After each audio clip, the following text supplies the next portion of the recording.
Yo boys, 6 a.m. sharp. Dennis, Stefan, where are you? Come, let's go. Ah!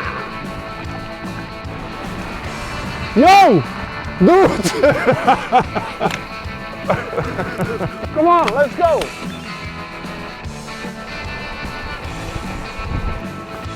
Yo, koffie boys. Koffie is er ook. Lekker, lekker. Zo jongens.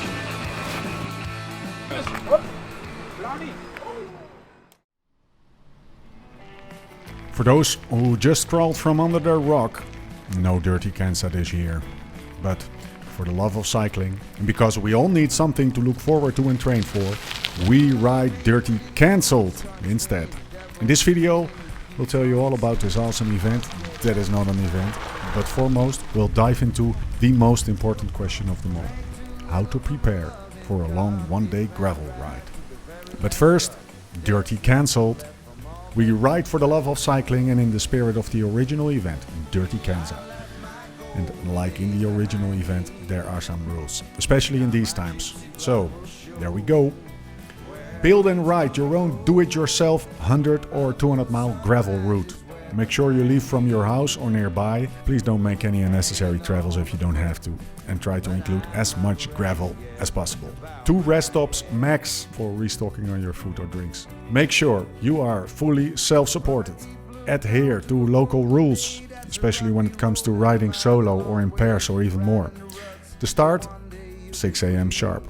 No exceptions, just get your ass on the bike or you're out. That's a joke. No, that's not.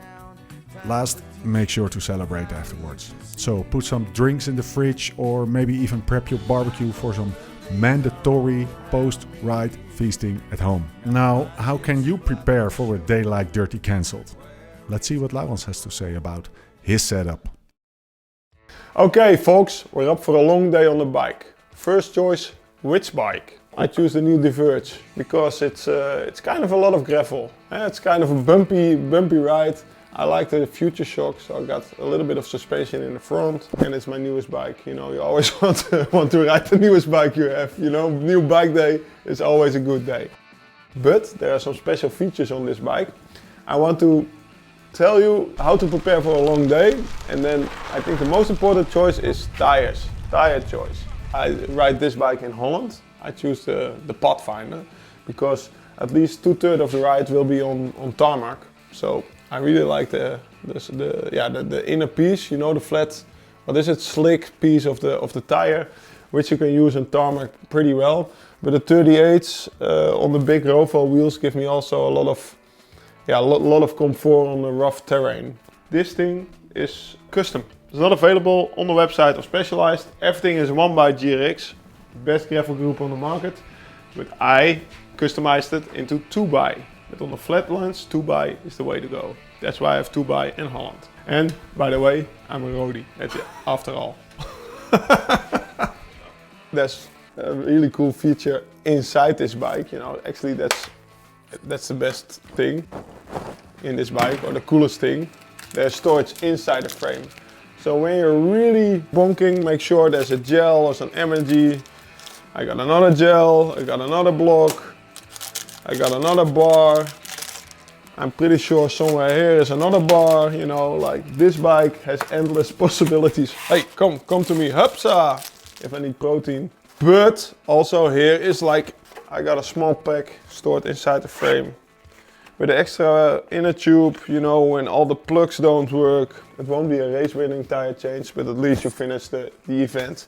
So that's all stored inside my frame. I prep the bike for the long days. I do the 2-stop strategy. I only want to stop twice, so I have 3 big bottles. I know it looks shit to have not 3 the same bottles, but I'm an everyday cyclist now and I took something from my closet right behind the camera. Yeah, I use some extra bags for storage. I got the food pouch filled with bars, goodies. I got this with an extra power bank, you know, because of course everything needs to be on the Wahoo.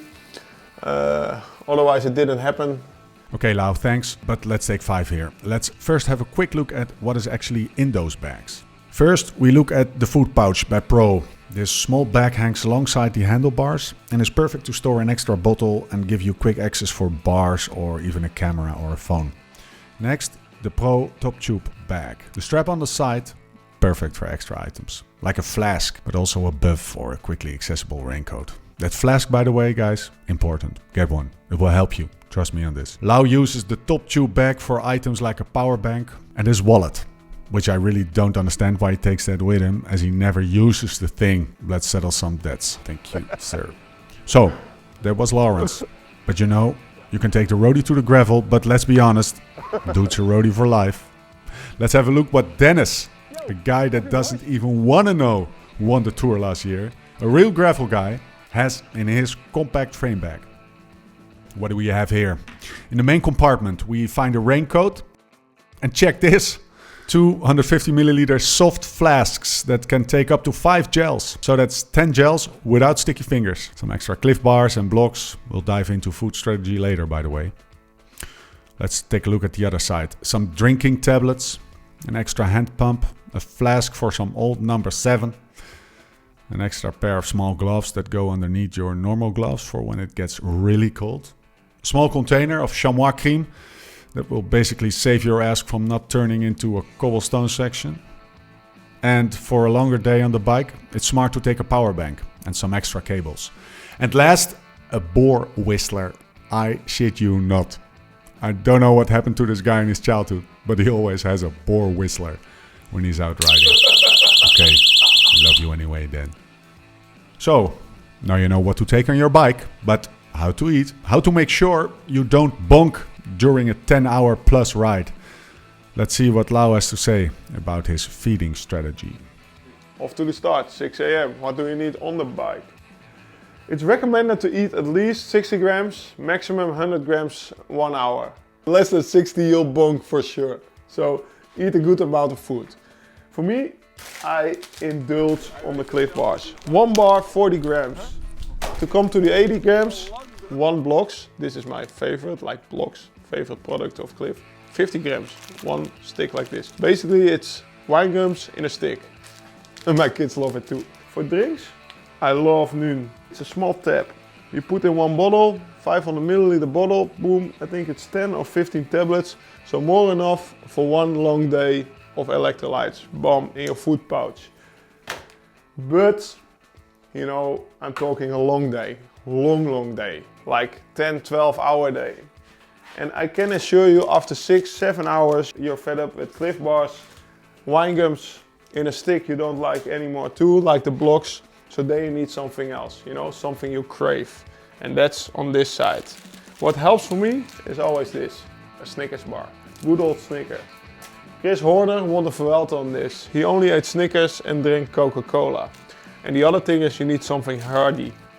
I'm a Dutch guy, so I need cheese. I don't think I take this in my back pocket like this.